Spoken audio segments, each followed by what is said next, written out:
The goal is to help the child to open up and share more with us.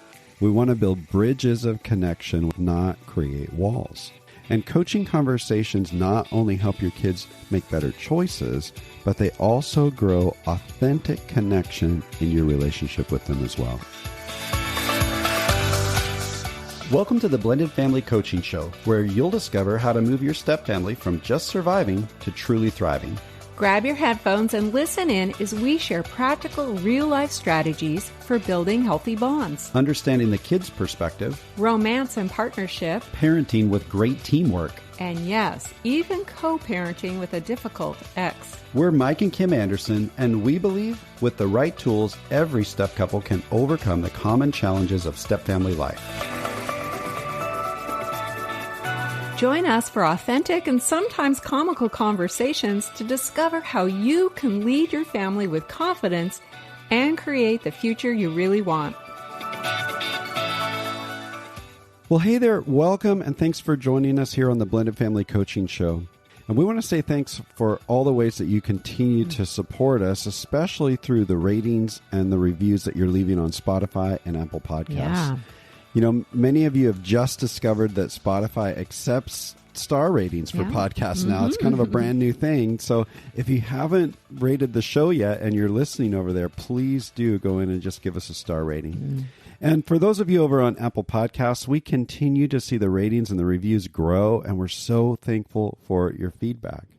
And while I'm on that subject, I'd really love to reference a recent review from Jim Z that says, "I need your help. How do I contact you?" Well, Jim, thanks for reaching out. We'd be honored to connect with you and see how we can support you. And unfortunately, I can't actually respond to the reviews. No. It's not like an interactive thing.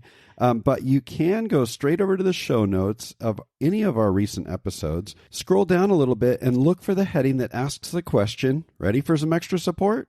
In that section, there's a link to schedule a free blended family coaching call with us. So just tap the link, and then our scheduling app will guide you through the process of getting on the calendar.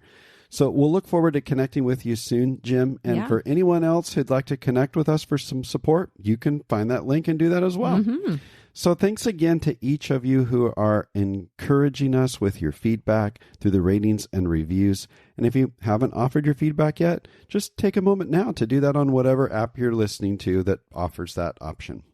All right. Well, let's get started with today's show. Yeah, let's do that. Now, if you're a regular here with us, you know that we've been talking about your couple relationship over the past couple of weeks.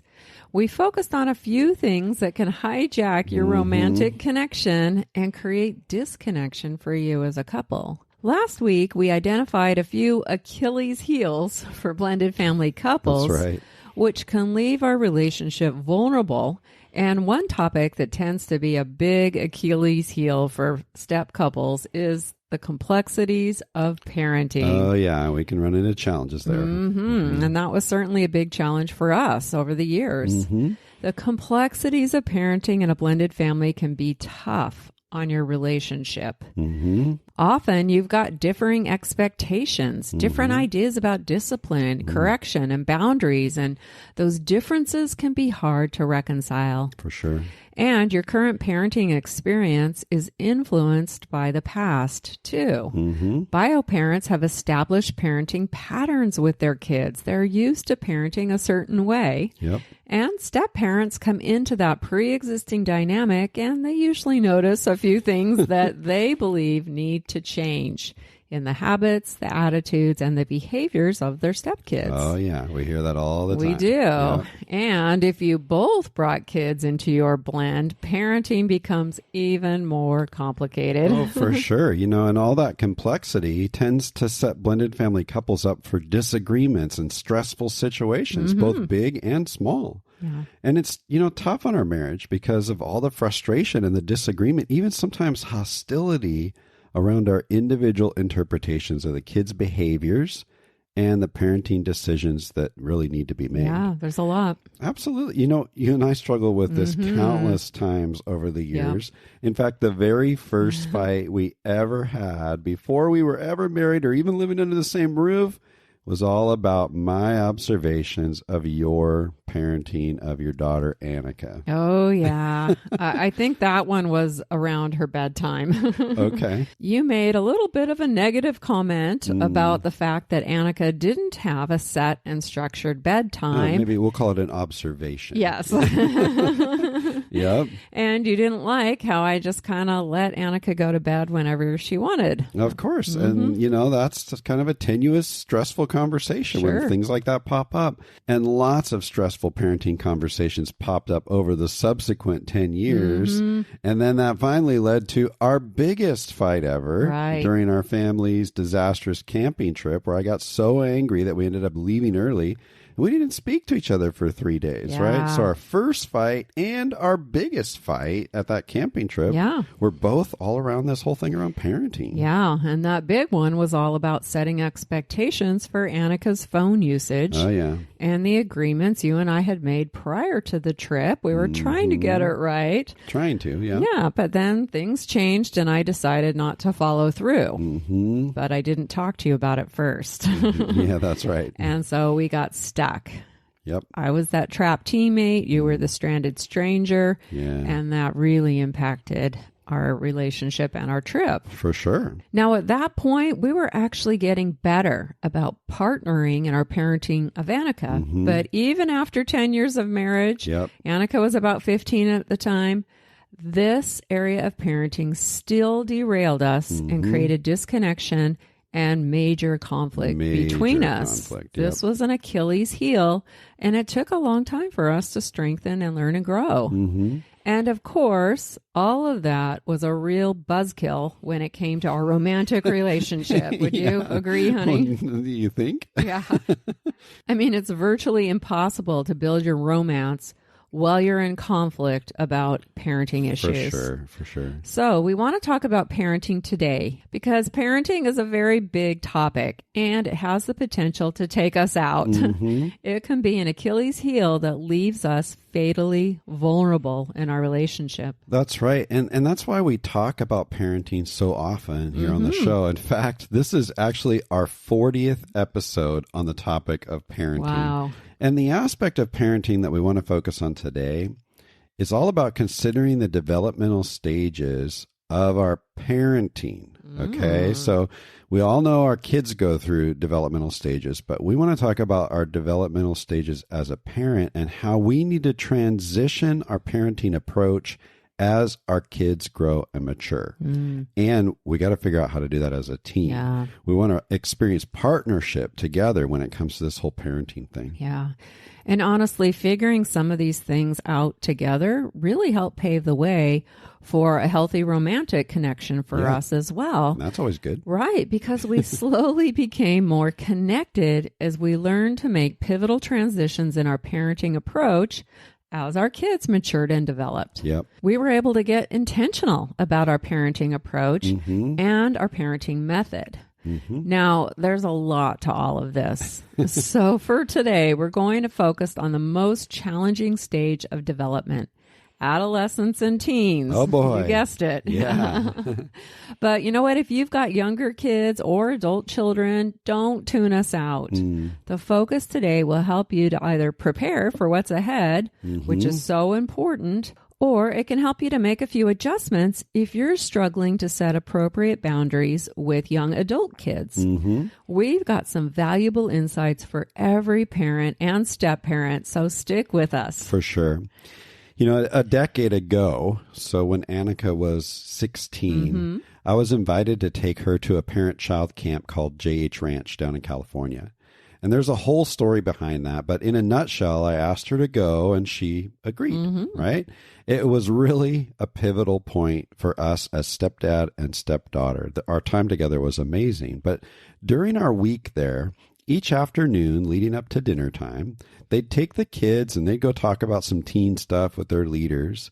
And the parents, then we would go to this discussion called the Journey of Transition. It was a really solid teaching about effective parenting, and that was where some significant positive changes started for us when it came to our parenting partnership. Yeah, you came home from that camp and were so excited to share this with me. Yeah. And we had to navigate that discussion We too, right? certainly did. Talking about new parenting approaches can be challenging. JH offers this teaching with an online video training at parentingteensinTransition.com. And we'll put that in the show notes in case you want to go check that out.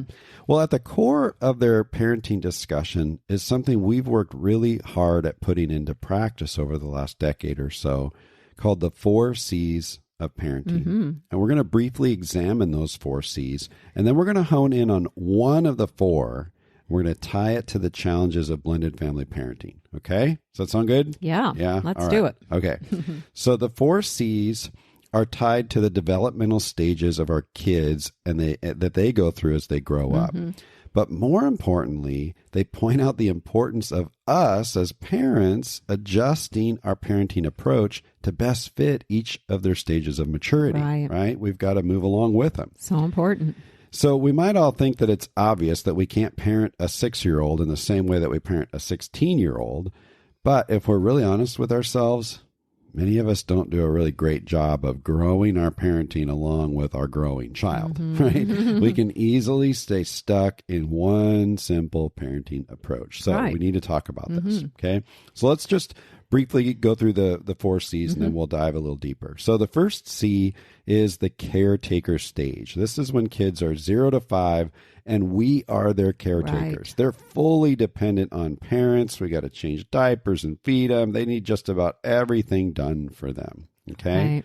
Now, let me pause for a second. When it comes to blended family life, often this can be the simplest stage for blending because kids this young are a bit more apt to accept the presence and the influence of a step-parent. Simply because they have less history, they have fewer memories of a time when that step-parent wasn't present. It's just a different time. That's not always the case, but in general, the blend can be a little bit simpler when kids are at this stage of their development. Okay, so that's caretaker. The second C is the COP mode. So this is approximately age 5 to 12. And during that stage, our kids need a whole lot of correction and direction as they learn what's appropriate and what's not appropriate as far as their behavior goes. So as parents, we tend to do a lot of, do this, don't do that. A lot of correction, a lot of direction. They need it at that age. But once they're hitting this adolescent time, 11, 12, 13 years old, so from about 12 to 17, they're going into a new developmental stage, and we've got to go with them. And so the third C during this stage is the coach. We're the coaching parent. This is a season when we're going to be coming alongside our kids, and we're starting to really ask them to think about their choices. We're not just telling them what to do and not to do, but we're asking them to think about their choices. So instead of telling them, what they should be focused on or what they should believe, we're going to invite them into a dialogue that helps them make a wise decision for themselves. Okay, so that's about 12 to 17. Now, once kids are 17 plus, they kind of move into what we call or what JH calls a consultant stage. And the significant difference here is that consultants don't start offering their advice until they're asked, right? Consultants need to be invited in.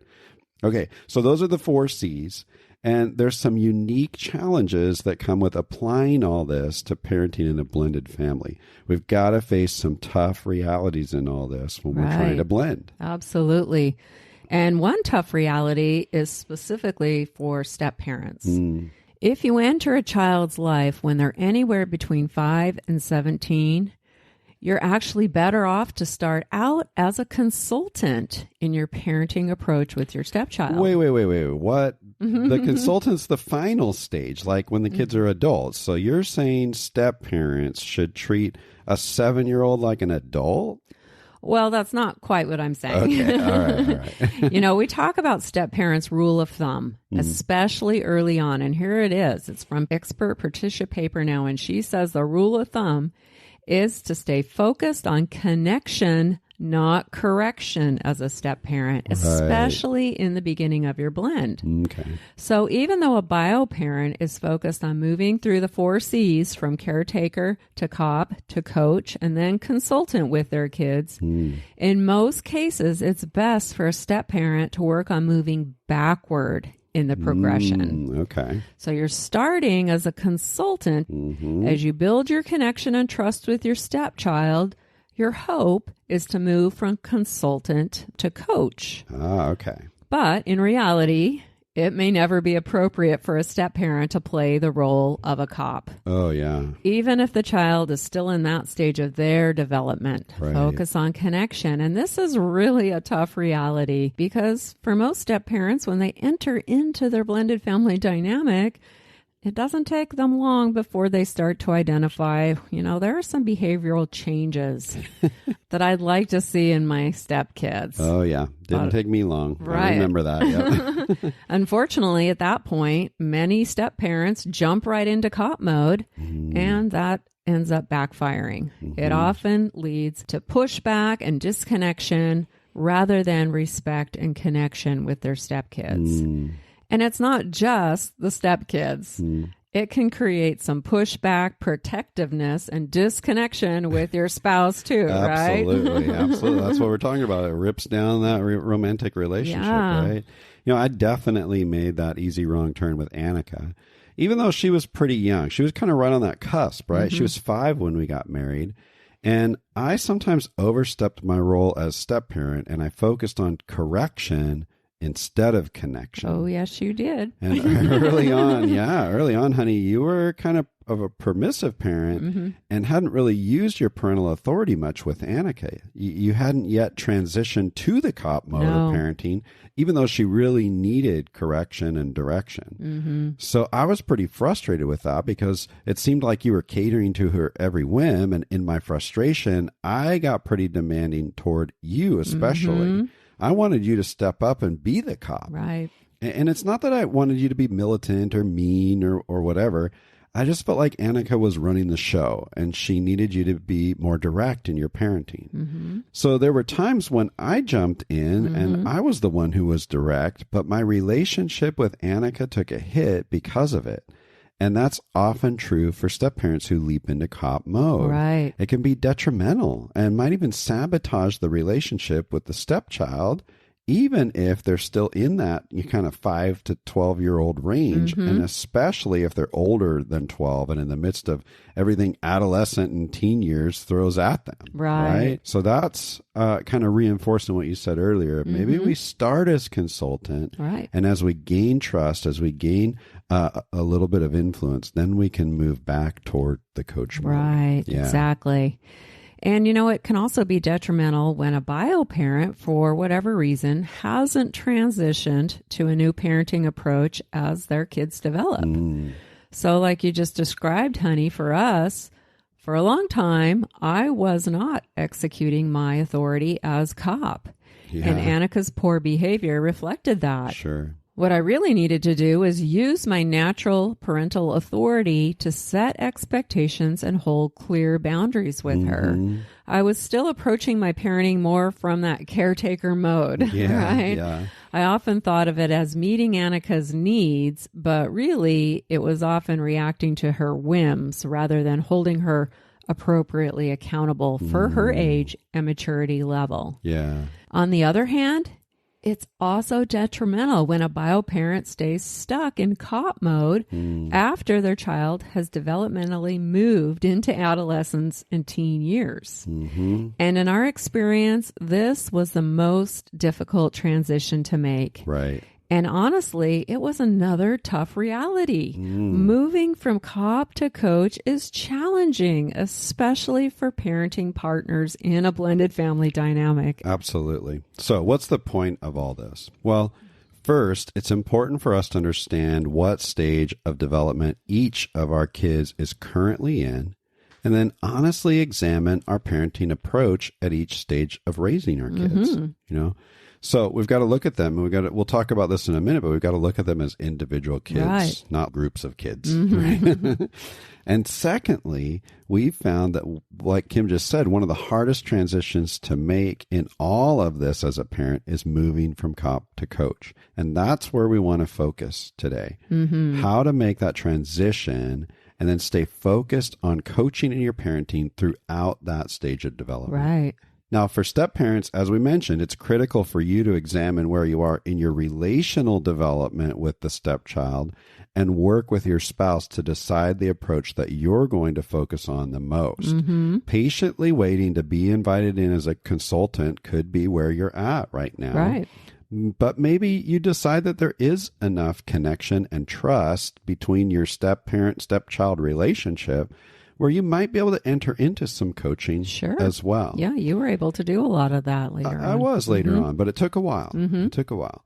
And here's a side note. If you've decided that you need to remain in consultant mode for now, that does not mean that you don't get a voice when it comes to your parenting decisions. Right. Okay, we're talking about two different things in your here. home. You need to learn as a couple to work as a team and become good parenting partners. Absolutely. But that's a topic that we've covered quite a bit in the other 39 episodes that were previously released. So you may want to go back and just check some of those out. We're not going to talk about that today, but we need to emphasize that that's important. Right. So no matter the unique details of your story, what every adolescent or teen needs as they mature and grow is a parenting team who really knows how to parent from a coaching perspective. When they don't get that, it often creates tension in the home, and it can create some disrespect, even rebellion. Right. And we're going to explore some of that today, as well as what it means to coach kids in this developmental stage. Right. So let's try to make this a bit more concrete by using a real life example. Yeah, awesome. Of what coaching actually looks like in parenting. Now, we've practiced this transition from cop to coach with all three of our kids. And we were a little late in the game with Annika because she was older when we started learning all of this stuff. Then, as our two mutual children were maturing, we've done our best to put all of this into practice with them. Right. Currently, we've been in the coaching stage with our youngest for quite a while now. Our son Jacob is currently 17 and he's a high school senior. It's actually right around the corner that we'll be transitioning into consultant mode with him. That's right. Just like we've had to do with our two older kids. Now, last year when Jacob was a junior, we had an interaction with him where we were both very tempted to revert to cop mode. Yep. It was a discussion that was a big concern for us and emotionally charged as well. Thankfully, we restrained ourselves, and surprisingly, we were both able to stay in coach mode, and it really paid off. For sure. So hopefully this example will give you a clear picture between copying and coaching. So first, just a bit of a backstory with Jacob. He's incredibly talented, he's bright, and he's always excelled academically. All throughout his childhood, we've had ongoing conversations about college, and it's been implied, and I'd say it's been accepted by him, that he'll be engaging in some form of higher education after he finishes high school. Yeah, hasn't just been our plan, it's his plan too. Yeah, he's got big dreams. Yeah. And he's been looking forward to that, and we've been encouraging him in that direction for years. Yep. Now, Jacob's already been taking some college classes and earning credit through a program called Running Start. So he'll graduate from high school with his associate's degree already. And Jacob has also been working at a fast food restaurant for a while, so he's been making more money than he ever has before. So to him, it feels like a lot of money. Of course it does when you don't have to pay rent or do any of that stuff, right? And one more piece of the story, he's got a girlfriend. Dun, dun, dun. Yeah, and it's pretty serious. They've been together for about a year, and that's a really long time at this stage. Yeah, and she's sweet. We like her. Yeah. So that's the backstory you need to know going into this conversation or this discussion with Jacob. Yeah. Good job describing that, honey. So last school year, and like Kim said, he's a junior, the three of us are having dinner together, and he tentatively started this conversation with us, and he started sharing that he's been rethinking things, and he doesn't think that he wants to go to college anymore. So he shared that his priority is really to start life with his girlfriend, maybe get married or move in together after high school. Needless to say, we were a bit surprised by this. And honestly, in the moment, I think both of us were pretty flooded in our own emotions. And we were experiencing things like disappointment, confusion. I don't know about you, but I was a little mad, honestly. Yeah. Like, seriously? I'm thinking, well, what are you thinking? Like some irritation. Yeah. I'm thinking, how could he possibly think this is a good idea? Well, is he just going to waste his potential? Is he going to throw his life away? Like, this is all things that are going on inside of me, right? He's never going to live out his dreams. His life is probably going to be harder for him than it really should be. Right. All that's going on underneath, right? Plus, we were thinking, they're way too young to get married, right? I mean, she might not even be the right girl for him. Sure, yeah. We don't know yet. We both had negative thoughts and really strong beliefs that Jacob's rethinking of his future was way off and it needed to be corrected. Yep. And like I said, we were tempted to go into cop mode. And here's what cop mode would have sounded like in this interaction. Jacob, you have to go to college if you want to reach your goals and be successful. Yeah, or maybe, that's ridiculous, Jacob. We've always planned for you to go to college, and you just got to stick with the plan. Yeah, or you can't get married right out of high school. That never works out. Yeah. Now, as you listen to those possible reactions, do you hear those do's and don'ts in the statements? You see, when we're in cop mode, we're directive. We kind of rush in to correct, and we make decisions for the kids. And that works okay a lot of the time when the kids are, 5 to 12, roughly. Right. But when they hit adolescence, and especially in their teen years, this kind of approach usually backfires. Oh, absolutely. Thankfully, this was actually one of our better moments. Believe me, we're going to describe all this. We're going to sound great, but believe me, we get it wrong way more than we get it right. This has taken a lot of practice. It has. So we happened to both be able to compose ourselves in the moment. We didn't verbalize much of what we were really thinking underneath. Instead, we got into coaching mode as we started to respond to Jacob. And here's what that sounded like. Hey, bud, thanks for sharing what's been on your mind. We really do appreciate that. Can you share just a little bit more to help us understand why you're thinking that you don't want to go to college? So notice what we did there. It's actually pretty simple. We started out by affirming him without agreeing with him, right? Hey, thanks for sharing that. We really appreciate it, okay? Then we just asked a question to try to unveil more about what he was really thinking. Once we did that, then our job was to just simply listen without interrupting. Right. Now, we had to be relaxed, kind of have an open stance, and our body language needed to be good. We had to have good poker faces, right? And we really needed to try and stay neutral, even though inside we were each pretty fired up with some negative emotion. So it's all simple stuff, honestly, but that doesn't mean it was easy. Simple and easy are two different things, right? But a coaching parent will recognize that this moment is an opportunity. This was a time for us to gain some insight around where Jacob was in his thought process and his emotional state of mind. Right. It's a time to put our own thoughts and our own agendas aside so that we can get curious about our child's perspective and provide a safe space for him to openly share.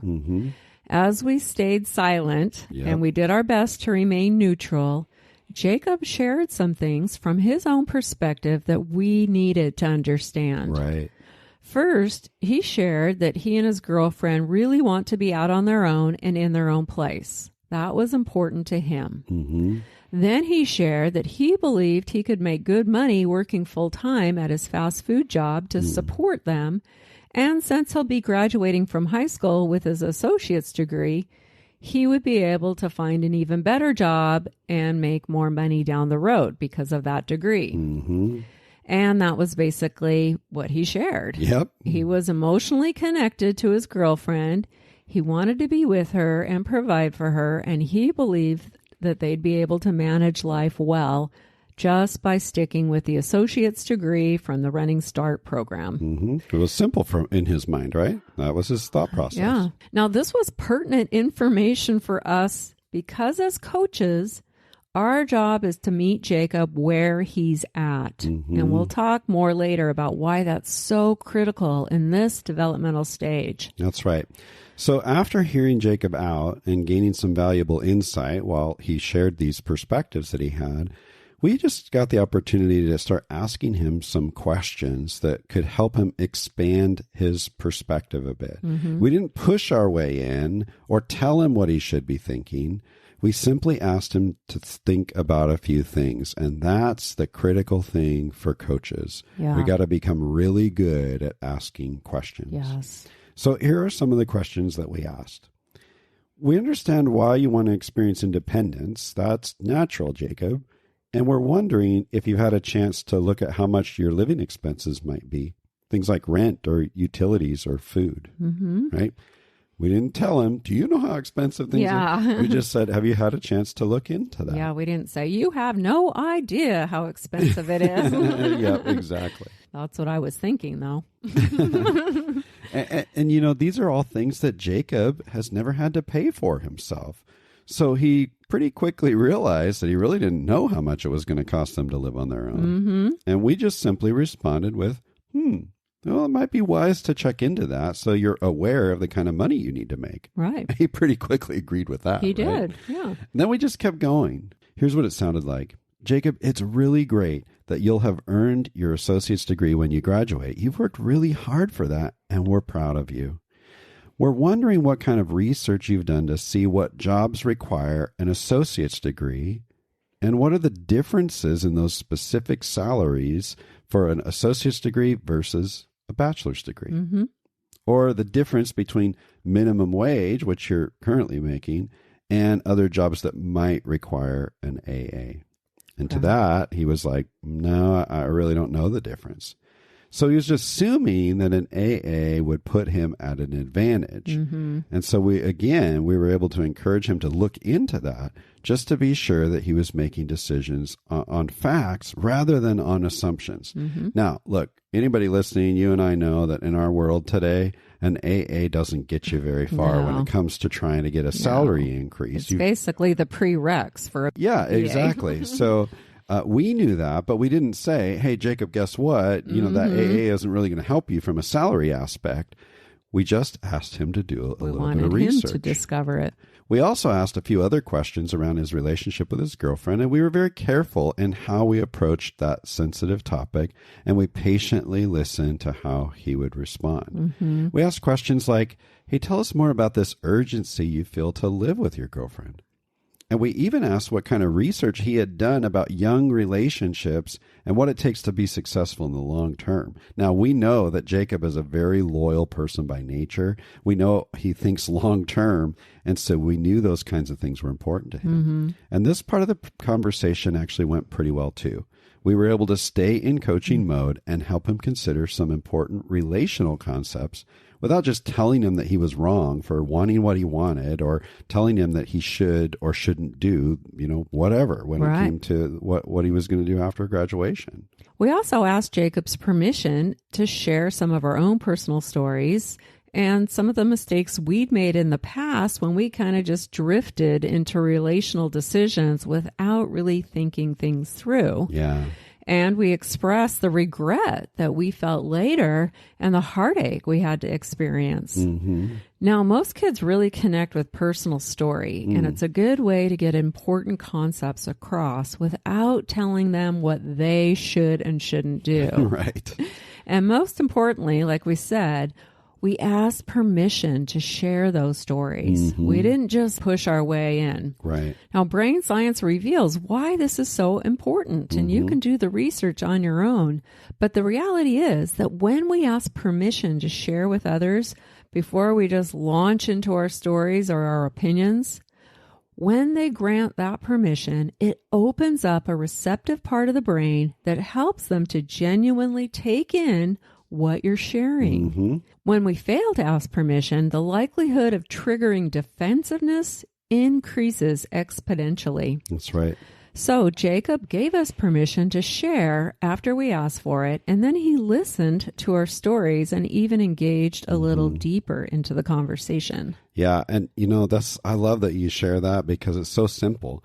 Most of the time, it's so rare that I'm like, if I ask anybody, any relationship, hey, can I share something with you? Very rarely are they like, no. Yeah, I know. Right? And especially our kids, right? But yet the brain science shows it really helps. Yeah.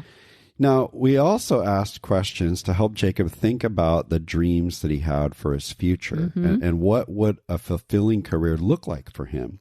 What does it mean for him to live a life of purpose?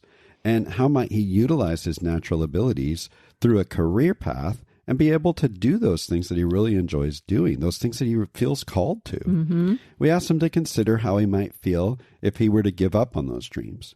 We wrapped up the conversation by, again, thanking him for sharing, so more affirmation. And we just expressed how, as his parents, we really love him and we want to come alongside and help him through these big life decisions, right? He needed a thinking buddy. Right. So we shared how grateful we were that we could talk about these things openly together because we always want good things for him and we certainly want good things for his future. Right. Then we gently encouraged him to just go on a fact-finding mission by researching some of those things we talked about, specifically the cost of living, those salary discrepancies between an associate's and a bachelor's degree, and so on. Then we hugged him because part of his love language is physical touch, right? We told him that we love him, and we sent him on his way with lots of things for him to think about. Exactly. Right? Yeah. All right. So that's just one example of what a coaching conversation might look like. As you can see, it's filled with lots of questions. We've got to have a curiosity mindset and plenty of self-control as parents, That's right? For sure. This is radically different than cop mode, where we simply tell our kids what they should do or even sometimes tell them what they should think. Right. And with blended family dynamics, you'll need to consider how to best approach and deliver this kind of conversation with your adolescent or teen. Now, Jacob happens to be our mutual child. We both have that biological connection with him that goes way back to the day that he was born. But with Annika, my biological child from a previous relationship, we had to stop and consider some important facts, and you might need to do this as well. That's right. Because the goal is to help the child to open up and share more with us. We want to build bridges of connection with the child, not create walls. So if the relationship between the child and the step-parent has maybe been a little tense lately, maybe there's pushback or resistance from the child, then it's probably best for these coaching conversations to take place more one-on-one with the bio parent. You don't want that tension or awkwardness to prevent the child from engaging. Right. But if the child has had some time to grow their relationship with the step-parent, maybe they've demonstrated a level of trust and respect for the perspective and the authority that actually comes from a step-parent, then maybe it'd be beneficial for the step-parent to also be included and engage them in the coaching conversation as well. This is something each couple really needs to talk about and work through before engaging in these coaching conversations. Now, for us, because Annika was 5 when we were married, and we'd been intentionally working on creating trust between her and I for several years, once we hit teen years, I often got to participate in the coaching conversations later in her development. Right. However, even though we had already put in a lot of that work, I had to be very aware of my role in the conversation. And I really had to let you kind of be in the lead, honey. I interjected with some questions. I asked permission to share stories, just like we just talked about with Jacob. However, I really tried to follow your lead, even though I was often tempted to try and take the lead. Right. Right? That's just kind of part of how I'm wired. But the cool thing was that over time, there were these little moments when Kim wasn't around. And Annika and I ended up engaging in some conversations where I was able to stay in coaching mode. And they were some of the best interactions that Annika and I ever had. She still reaches out to you. She does. And asks for your opinions and your help. Yeah, it's awesome. So there could be times when a step-parent is really engaged in the coaching conversation like we just described, but it really depends on that level of trust and connection that you've already developed in the step relationship. The point is, consider your unique dynamics and your relational strengths and weaknesses before you simply assume that you're both going to be an equal part of these conversations. You want to make it as easy for the child to receive the information and answer the questions as possible. Sure, really for sure. consider that. Yeah. All right. So you definitely need to consider your blending dynamics. Right. But you'll also need to consider the unique characteristics of each individual child in your home. Mm-hmm. Now, if you have multiple adolescents or teens living under your roof, you've probably noticed how different they are from each other. Probably. Our kids are uniquely wired, and so we'll need to consider this as we customize our coaching approach. Now, our son Jacob, he's naturally a thinker and a planner. He likes to consider his options and gather information. For sure. Jacob places a high priority on financial stability, and he may not verbalize it in this way, but relational well-being is important to him as well. Mm-hmm. Now, because we know this, we were able to engage in a pretty deep coaching conversation with him and gently challenge him to do some research around income and expenses as well as relational outcomes before he makes big life decisions. Right. But each of our girls are wired differently. Mm-hmm. And so we knew we had to tweak our approach a bit when coaching them. Right. And again, currently both our girls are in consultant stage because they're young adults. So we're often waiting for them to invite us into these kinds of conversations. But when they do come to us and ask for our thoughts and opinions, we do our best to use our parental coaching skills throughout the conversation. Yeah, our daughter Phoebe is also a thinker, but she kind of thinks she knows it all and tends to question our questions. Right. Her approach to thinking things through is kind of lawyer-esque, and she's really great at building her case. Recently, she specifically asked me to stop asking questions about one area of her life. And honestly, that really hurt my feelings.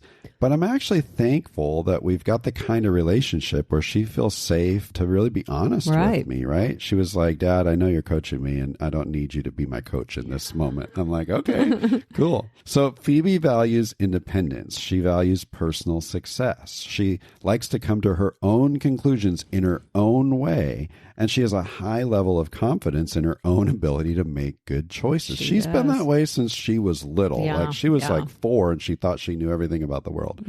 So when a coaching opportunity comes along with Phoebe, we have had to choose to focus on what's important to her, and we kind of offer our assistance. It's kind of like the how can we help approach, right?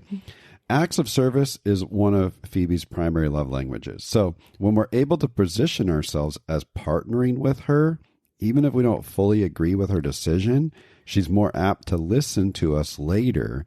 And then there's an opening to a deeper question, and we get to offer her some new ideas to really think about. Right. And we had to learn this a while ago with her. We have to be strategic. Yeah. She's been a tough one to coach, actually. Yeah. So we get on board with her sometimes because we know that there's just no stopping Phoebe and her train of thought. Right. And then we strategically wait for her to stumble a little bit and then respectfully ask if we can offer some new ideas or thoughts that might help, which at this point she usually is ready to hear and even accept because she feels partnered with and she's experienced a little bit of pain along the way. Right. Now, don't hear us wrong. We haven't just let her do whatever she wants and wait till she screws up to talk to her. But this is a very intentional way that we have of approaching her because of her unique wiring. Yeah, she needs to know that we're on her side and we're there to help. Yeah. But she's not always all that excited to take our advice right out of the gate. Yeah, that's for sure. Maybe some of you have kids like that. Yes, maybe. Now, Annika is our impulsive child. Yeah. Because she struggles to think through her own decisions, she's very susceptible to peer pressure. She usually has to make a poor choice and experience a painful consequence before she's willing to engage in a coaching conversation. Yeah. Even as an adult who expresses how much she respects us and holds us in high regard as good, wise counsel, she still tends to act on her impulses first before asking for any help. That's right. Mom and Mike are wise, but I want to do it on my own first. Yeah. So with Annika, we need to extend a lot of empathy and understanding right out of the gate. Mm-hmm. She needs to know we're on her side even when she makes a poor choice. Especially when she makes a poor choice. Yeah. We're so sorry, honey, that you're experiencing the painful reality of that choice. And then, after lots of affirmation and empathy, we can move into a coaching conversation. Yep. We can ask questions about what she's learning and how she might avoid making that same mistake in the future. Mm-hmm. We're wondering what you might do differently. That's all that sounds like. Right. What are some ways that you might move forward from here? Yeah, great. Annika also has some emotional struggles and relational complexities with her dad and his family. Mm-hmm. So we're careful to listen when she needs to express her pain without bad-mouthing the other home. Right, for sure. Mm-hmm. Now we know that Annika values relationships and she's striving to reach her goals. So when we do have an opportunity to coach her, we keep our focus there. Her challenge with self-control can sometimes get the best of her, and she tends to self-deprecate after making a poor choice. Mm-hmm. So if we were to slip into cop mode, it just adds to her shame, and it can make things really difficult for her. Right. And that was true for her even when she was younger. That's right. So Annika, who's now 26, has steadily matured, and she's developed cognitively over the years. And things took a really positive turn when she hit, 21, 22? Yeah, I would agree. Yep. Which is usually the case because the rational thinking part of the brain reaches full development around age 22. That's right. That's what the science says. Mm-hmm. So we need to consider each child's unique wiring. And when we have an opportunity to enter into these coaching conversations, we can choose to focus on what's most important to them, what they value. Mm-hmm. And remember that some kids have a really short attention span as well. Right. So you might not be able to engage in a really long coaching conversation like we described with Jacob. So if that's the case, you might just need to have several shorter conversations, kind of spread them out and focus on only one thing at a time so that they're able to stay engaged. Mm-hmm. Some kids process slower than others. So again, conversations over time that allow them to think through the process and really figure out the information could be more effective in the long run rather than a big, long, drawn-out conversation. Yeah, we don't want to overwhelm kids. Yeah. Really think about what might work best for each individual child and how you approach your coaching questions and engage in those conversations. Coaching takes intentional effort, especially at first as you're learning what's most helpful and what's not so helpful in your unique dynamics with each of your unique kids. Yeah, there's some trial and error. Sure. But once you start to figure it out, it gets easier. Trust us. You gotta keep going and just keep practicing it. And coaching conversations not only help your kids make better choices, but they also grow authentic connection in your relationship with them as well. Absolutely. It's so valuable. It's so worth putting in the effort to learn how to do this. Oh, yeah. Now, don't get overwhelmed with all of this. You can start practicing your coaching skills in a really simple way. Just look for opportunities to put this into action, especially in those moments when you feel tempted to move to cop mode. Okay? You'll know it. You'll feel it after you've been listening to this. And when you feel that cop mode coming on, stop yourself and you only need to do two things. One, affirm the child for having the courage to share their thoughts with you. Remember, you can affirm without agreeing. We talked about that with Jacob. Right. Hey, thanks so much for sharing that with me. I'm so glad you trust me to talk about that with you. Appreciate that. Yeah. And then second, challenge yourself to ask 3 questions that will help you to understand more of what the child is thinking. Now, it's best to use open-ended questions that they just can't answer yes or no to. Right. They have to expand a bit. Yeah. Questions that start with what or how often are great. They help you to do that. Things like, well, what do you think that might cost you? Or how will that help you reach your goal of, fill in the blank, right? Yep.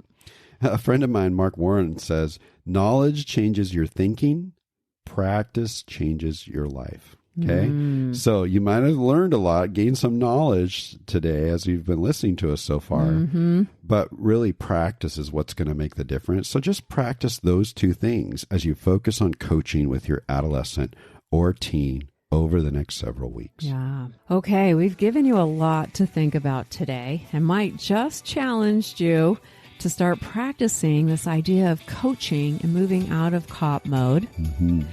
And I think we're going to pause the conversation for now and pick it up next week because we still have a lot more to say about this topic, and we really want to help you to be able to do this effectively. So for now, that makes this episode a wrap. Until next time.